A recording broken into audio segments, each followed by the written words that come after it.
প্রতিনিয়ত আল্লাহর কাছে এটা চাওয়া যে আমাকে তুমি আরো বেশি শান্ত করো, আমাকে একেবারে শান্ত নদীর মতো করে ফেলো। তাৎক্ষণিক দৃষ্টিতে মনে হবে অমুক ঠকাচ্ছে তমুক ঠকাচ্ছে, কিন্তু আপনাকে ভাবতে হবে ঠকাক, আমি ঠকে যেতে রাজি, কিন্তু ভেতরে ভেতরে আপনি কখনোই ঠকবেন না। আপনার হৃদয়টা যদি সমুদ্রের মতো করে ফেলেন, সেই সমুদ্র থেকে কেউ এক বালতি জল নিলে একটু কমবে না, কারণ সমুদ্র থেকে গ্যালন গ্যালন পানি নিলেও কমে না। আমার মনে হয় হৃদয়টাকে সমুদ্রের মতো রাখাটাই শ্রেয়, ছোট পুকুর কিংবা জলাশয়ের মতো না রাখলে খুব ভালো হয়। মন যদি বড়ই করব তো সমুদ্রের মতো বড় করব, যত পারি জল নিয়ে যা, কিছুই যায় আসে না আমার। আর যারা কঞ্জুস তারা হয়তো বা ওই যে শৈবাল দিঘিরে বলে উচ্ছে করে শির, লিখে রেখো এক ফোঁটা দিলাম শিশির।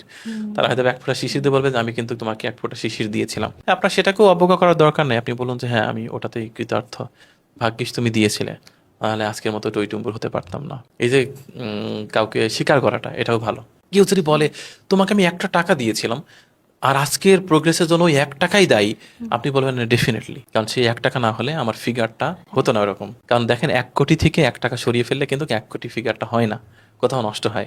সুতরাং 1 টাকার মূল্য আছে। সুতরাং কেউ যদি বলে যে তোমার জীবনের জন্য আমার অমানবিক অবদান, একেবারে মাথা নুইয়ে বলা উচিত অবশ্যই, তুমি না থাকলে আমি হয়তো বা পারতাম না আজকে। তাতে কিচ্ছু হবে না, লোকটা হ্যাপি থাকলো, আপনারও ভালো লাগলো।